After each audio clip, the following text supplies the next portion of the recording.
గ్రామంలో ఎలాంటి మార్పు వచ్చిందండి ఈ కూటమి ప్రభుత్వం వచ్చిన తర్వాత ఈ 14 నెలల కాలంలో? ఈ 14 నెలల కాలంలో కూటమి ప్రభుత్వం అన్ని అందజేస్తుంది.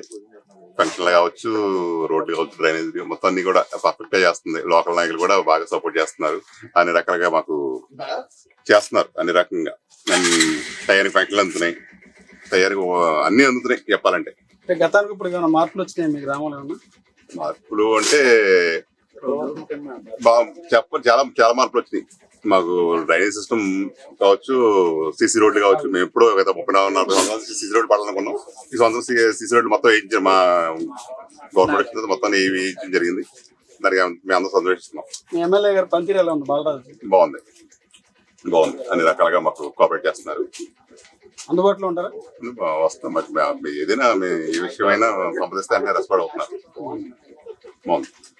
ఏంటి ఎలా ఉందన్న మీ గ్రామంలో డెవలప్మెంట్ ఎలా ఉంది? గత 14 నెలల కాలంలో కూటమి వచ్చిన తర్వాత ఏమైనా మార్పు వచ్చింది అప్పటికిప్పుడు చూస్తే? చాలా బాగుంది. మార్పులు అంటే గతానికి ఇప్పటికి సంబంధం లేని మార్పులు జరిగాయి. ఒక 40-30 సంవత్సరాల నుంచి కాలనీలో ఎటువంటి అభివృద్ధి జరగలేదు. ఈసారి మాత్రం పవన్ కళ్యాణ్ గారు ఎన్డీఏ కూటమి వచ్చిన తర్వాత మొత్తం ఇక్కడ ఉన్న 10 నుంచి 12 వరకు సీసీ రోడ్లు ఫుల్ ఫ్లెడ్జెడ్ గా పోసారు. ఏం పేరు మీ గ్రామం పేరేంటి?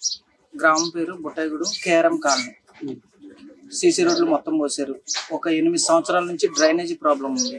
ఈసారి ఆ డ్రైనేజీ సమస్య కూడా క్లియర్ అయింది. ఎమ్మెల్యే గారు కూడా బాగా అందుబాటులో ఉంటున్నారు. ఇబ్బంది అంతా బాగుంది. ఎలా ఉంది కూటమి ప్రభుత్వ పరిపాలన? ఎలా ఉంది? మీ ఎమ్మెల్యే గారి పనితీరు ఎలా ఉంది? ఎమ్మెల్యే గారి పనితీరు బాగుంది. అభివృద్ధి కార్యక్రమాలు అన్నిటికీ రెస్పాండ్ అవుతున్నారు, చేస్తున్నారు. గత ఎమ్మెల్యే ఇప్పుడున్న ఎమ్మెల్యే పరిస్థితి ఏంటి?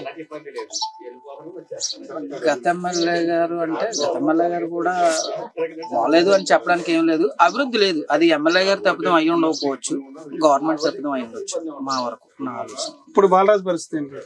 బాలరాజు గారు బాగా చేస్తున్నారు. అభివృద్ధి పరంగా చూడక పరిపాలన ఎలా ఉంది కూటమి ప్రభుత్వ పరిపాలన? ఇంకొక 3-4 సార్లు ఆ ప్రభుత్వం అదే కూటమి వచ్చినా మాకు ఎటువంటి అభ్యంతరం లేదు. మేము దానికి ఓటేస్తాం.